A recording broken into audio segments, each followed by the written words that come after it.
அனைவருக்கும் வணக்கம். தாவேக்கான்ற இந்த பக்கா மாஸ் கட்சி இருக்கு பாருங்க, பக்கா லூஸ் கட்சி.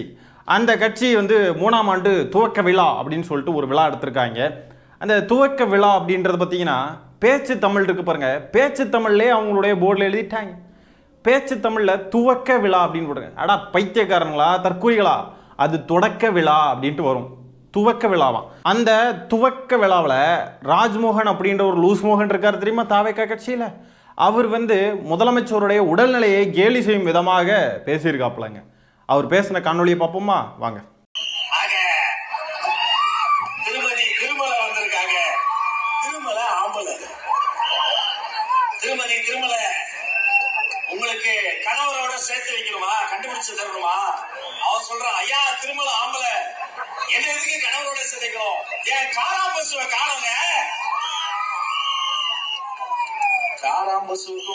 விமர்சனம் பண்றீங்க, நக்கல் பண்றீங்க, அதெல்லாம் இருக்கட்டும் ஒரு பக்கமா. உடல்நிலையை வச்சு எதுக்கு இப்படி கையாட்டிக்கிட்டு கை நடுங்கிற மாதிரி ஏன் பண்றீங்க?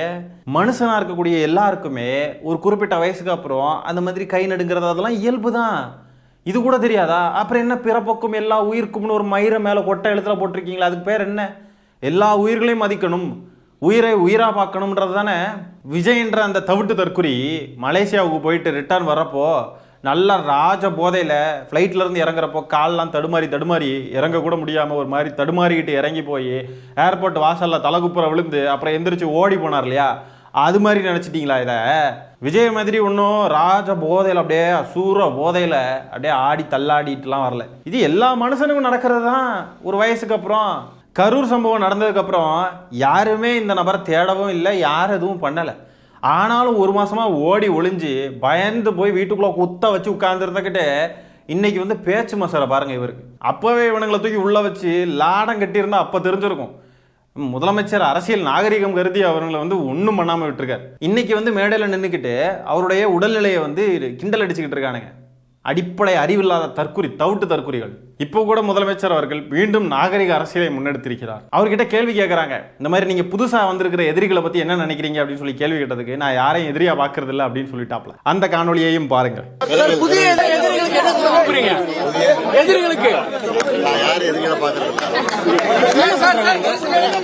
தொடர்ந்து விமர்சனம் பண்ணிட்டே வராங்க சார்.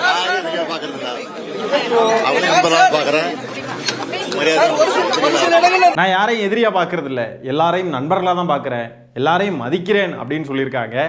ஐயா, உங்க நாகரிக அரசியலுக்கு ஒரு அளவே இல்லையாயா?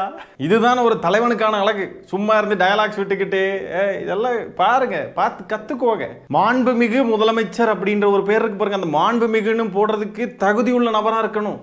தமிழ்நாட்டுக்கு முதலமைச்சராக இருக்கணும்னா சும்மா தெருபொறிக்கு மாதிரி ஊதாரை ஆட்டம் கூத்தாடிக்கிட்டு டான்ஸ் ஆடிக்கிட்டு சவால் விட்டுக்கிட்டு டயலாக்ஸ் பேசிக்கிட்டு இருக்கிறவங்க கிட்டலாம் ஆட்சியை கொடுக்க முடியாது, தமிழ்நாட்டை கொடுக்க முடியாது. சமீபத்தில் அருண்ராஜ் அப்படின்ற நபர் வந்துட்டு சொல்லியிருந்தாப்புல, முதலமைச்சர் என்னைக்கு செய்தியாளர்களை சந்திக்கிறாரோ அப்போ எங்க விஜய் வந்து செய்தியாளர்களை சந்திப்பார் அப்படின்னு சொல்லியிருந்தாப்புல. இதோ முதலமைச்சர் சந்திச்சிட்டாரு, நீங்க சந்திக்க வைங்க உங்க விஜய. செய்தியாளர்களுக்கு பயந்து விஜய் ஒரு காரியம் பண்றார். அதை ஒரு காணொலியா பார்த்துருவோமா ஃப்ரெண்ட்ஸ்? வாங்க. இந்த சம்பவம் எப்போ நடந்துச்சுன்னு பார்த்தீங்கன்னா 3ஆம் ஆண்டு தொடக்க விழாவில் தான் நடந்திருக்கு. அந்த தாவேக்கா தொடக்க விழாவில் அதில் என்ன பண்ணுறாங்கன்னா, அவங்க கட்சி அலுவலகத்திலேருந்து பக்கத்து பில்டிங்குள்ளே போகிறார் பாருங்க. அந்த பக்கத்து பில்டிங் யாரோடதுன்னு பார்த்தீங்கன்னா ஆதவர்ஜுனாவுடைய வீடாம். அந்த ஆதவர்ஜுனா வீட்டுக்கு போகிறதுக்கு பாருங்க காரில் போகிறார். பார்த்தீங்களா? பக்கத்தில் தான் இருக்குது, பக்கத்து கேட்டு. நடந்து போக மாட்டார். ஏன்னா நடந்து போனால் செய்தியாளர்கள் மடக்கி பிடிச்சிருவாங்க, பயம். எதுக்கு உருட்டுறீங்க? அப்போ எதுக்கு உருட்டுறீங்க அருண்ராஜ் அவர்களே? முதலமைச்சர் செய்தியாளர் சந்திப்பு நடத்தினா நாங்கள் செய்தியாளர்களை சந்திச்சிடுவோம். செய்தியாளர் சந்திப்பு நடத்தியாச்சு, இப்போ ஏன் போக மாட்டேங்கிறீங்க? பக்கத்து வீட்டுக்கே காரில் போறீங்க பயந்தடிச்சு. இப்படிப்பட்ட பயந்தாங்கோலியாக இருக்கக்கூடிய நபரை எப்படி தான் பின்பற்றுறாங்களோ, இவர் பண்ணுறது ஒரு அரசியல்னு நினச்சிக்கிட்டு இவர் பின்னாடி போகிறாங்க பாருங்களேன். எப்படிங்க முடியுது இவனுங்களால, தற்கூரி அணில்களால? ஓடுறானுங்க ஓடிக்கிட்டே தான் இருக்கானுங்க. இந்த கட்சி எப்போ பார்த்தாலும் கட்சி ஆரம்பிச்சதுலேருந்து ஓடிக்கிட்டே இருக்கானுங்க. ஆர்ப்பாட்டம் பண்ணுறோன்ற பேரில் வந்தால் 3 நிமிஷத்தில் ஓடுறானுங்க. காவல்துறையினர் வர்றதை பார்த்தா தெரிச்சுக்கிட்டு தெருவுக்குள்ள ஓடுறானுங்க.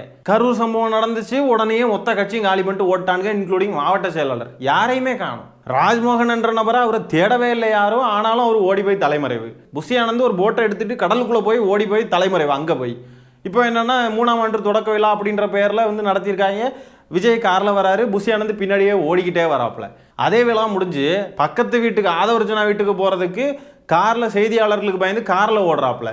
ஓட்டம் பிடிச்சிக்கிட்டே இருக்கீங்களே, எப்போதான் நிற்க போறீங்க? நிதானமாக நின்று எப்போதான் அரசியல்லாம் பண்ண போறீங்க? ஓடிக்கிட்டே தான் இருப்பீங்களா இப்படி பயந்து பயந்து?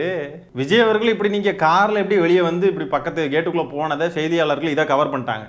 எப்படியும் இதுலேயும் மாட்டிட்டீங்க இல்லையா? இதுக்கு நீங்கள் என்ன பண்ணியிருக்கலாம்னா, இங்கே கட்சி ஆஃபீஸுக்குள்ளே இருந்தே அங்கே செவரில் ஏறி குதிச்சிருக்கலாம் அந்த பக்கம். அப்படி போயிருந்தா பிரச்சனை இல்லை இல்லையா? இப்படி வெளியே வந்து மாட்டிக்கிட்டீங்க பாருங்க. அசிங்கப்படுறதுக்குன்னே இதெல்லாம் பண்ணுவீங்களா நீங்கள்?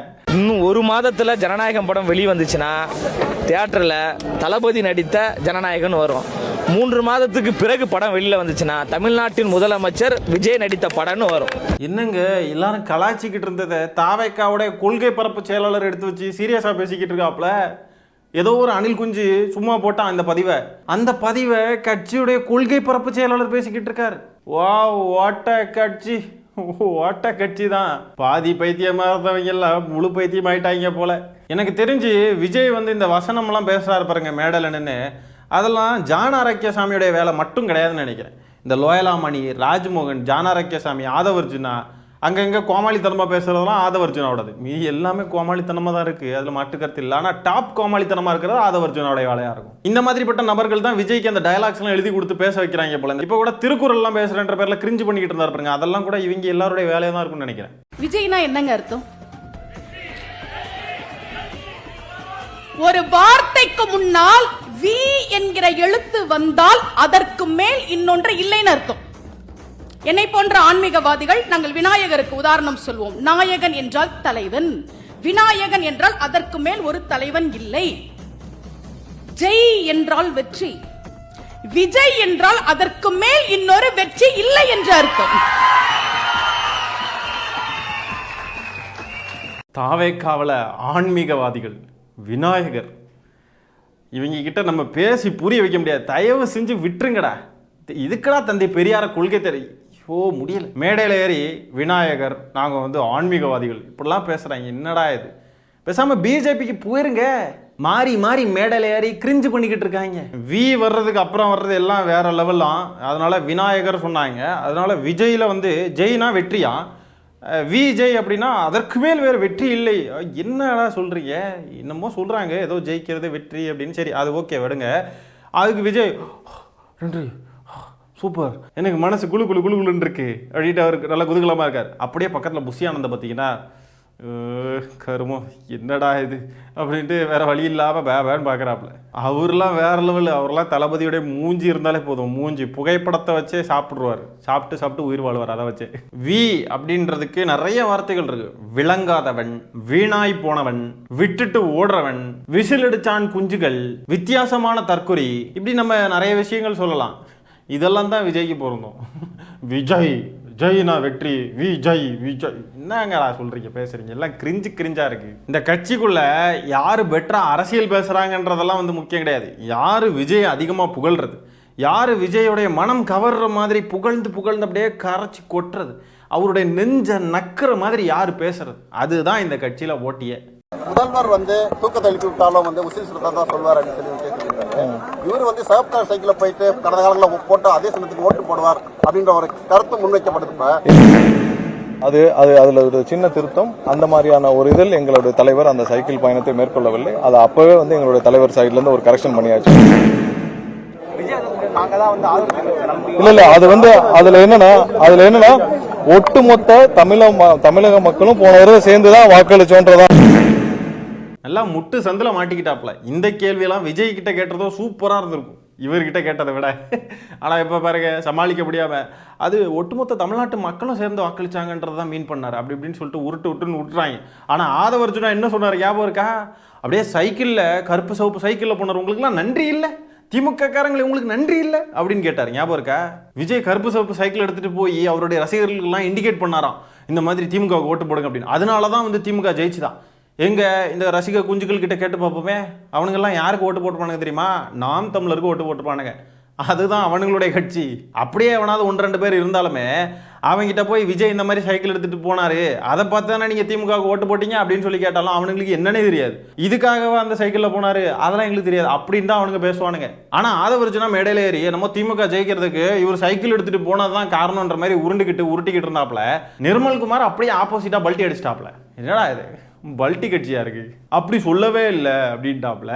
2021 திமுக ஓட்டு போடுறதுக்காக தன்னுடைய ரசிகர்களை இது பண்றதுக்கு கைட் பண்றதுக்கு வந்து கருப்பு சோப்பு சைக்கிள்ல ஒரு போவாராம். அப்படியே கட் பண்ணி 2026 வந்தா முதலமைச்சர் தூங்கிட்டு இருக்கிற நேரத்தில் அவர்கிட்ட போய் நீங்க யாருக்கு ஓட்டு போடுவீங்கன்னு கேட்டா அவரு விசில் சின்னத்துக்கு தான் அப்படின்னு சொல்லிட்டு அவர் சொல்லுவாராம். அப்படின்ட்டு இந்த தலைமை தற்குறி சொல்லுது. என்ன கிடையாது, உருட்டுறதுக்கு ஒரு அளவு வேண்டாமா? வாயிலிருந்து எப்போ பார்த்தாலும் உருட்டு மட்டும்தான் வருமா, உண்மையே வராதா? அடுத்ததாக கூடுதலாக ஒரே ஒரு செய்தியை மட்டும் பார்த்து இந்த காணொலியை முடிச்சிடும். அண்ணாமலை அப்படின்னு ஒருத்தர் இருக்கார் பாருங்க, அவர் வந்துட்டு பார்த்தீங்கன்னா பாஜகவில் தனக்கு கொடுக்கப்பட்டுள்ள தேர்தல் பொறுப்புல இருந்து விலகுவதாக அறிவிச்சிருக்காருங்க. அதுக்கு அவர் சொல்லியிருக்கிற காரணத்தை பாருங்க. இதெல்லாம் மக்கள் நம்புவாங்கன்னு நினச்சிக்கிட்டு இருக்காப்ல. இதெல்லாம் வேணா அந்த சங்கிகள் நம்புவானுங்க. அவருடைய தந்தைக்கு உடல்நலம் சரியில்லாத காரணத்தினால அவரை கவனிச்சுக்கணுமா, அதனால விலகிறதா வந்துட்டு அவர் தெரிவிச்சிருக்காப்ல பேட்டியில். இதெல்லாம் நம்புற மாதிரியா இருக்கு. அது கரெக்டாக தேர்தல் நேரத்தில் தான் விலகணுமா? அறிவாலயத்தில் இருக்கக்கூடிய ஒவ்வொரு செங்கலா உருவி எடுப்பேன்னு சொன்னாப்புல. அவரை தமிழ்நாடு பாஜக தலைவர் பொறுப்புல இருந்து உருவிட்டாங்க.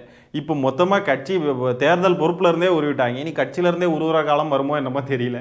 ரெஸ்பெக்டட் அமித்ஷாஜி அசையம் சப்பரிங் புறம் பீவர் அப்படின்னு லெட்டர் எழுதி கொடுத்துருப்பாப்புல. இவர் தேர்தல் பொறுப்புல இருந்தால் மட்டும் அப்படியே பிடுங்கிடுவாரு. எதுவும் நடக்க போறதில்ல. ஆனா பாஜகவுக்கு இது பெரிய பின்னடைவு. ஏற்கனவே பாஜக பின்னடைவுல தானே இருக்கு. அதுல என்ன பின்னடைவுன்னு கேட்டீங்கன்னா அது கரெக்டு தான். ஆனால் பாஜகவில் அண்ணாமலை ஆதரவு வாக்கு சதவீதம் அப்படின்னு ஒன்று இருக்கு. அண்ணாமலை சப்போர்ட்டர்ஸ் அப்படின்னு ஒரு ஃபேன் பேஸை உருவாக்கி வச்சிருக்காரு.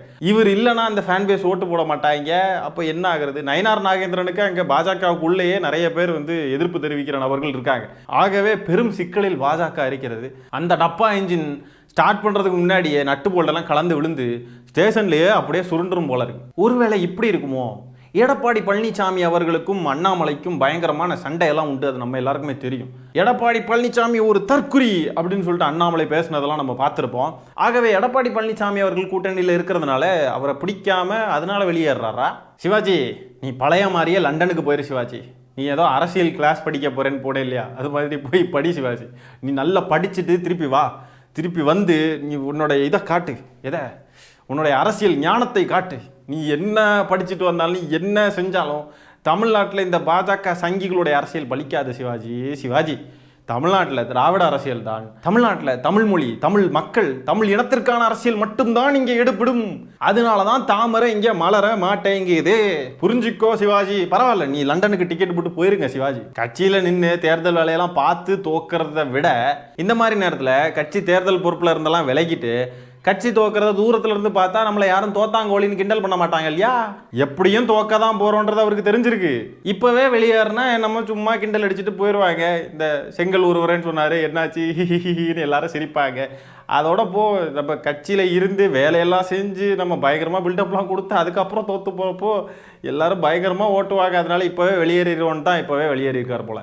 சரி மக்களே, இந்த காணொலியை நான் இத்துடன் நிறைவு செய்து கொள்கிறேன். நன்றி, வணக்கம்.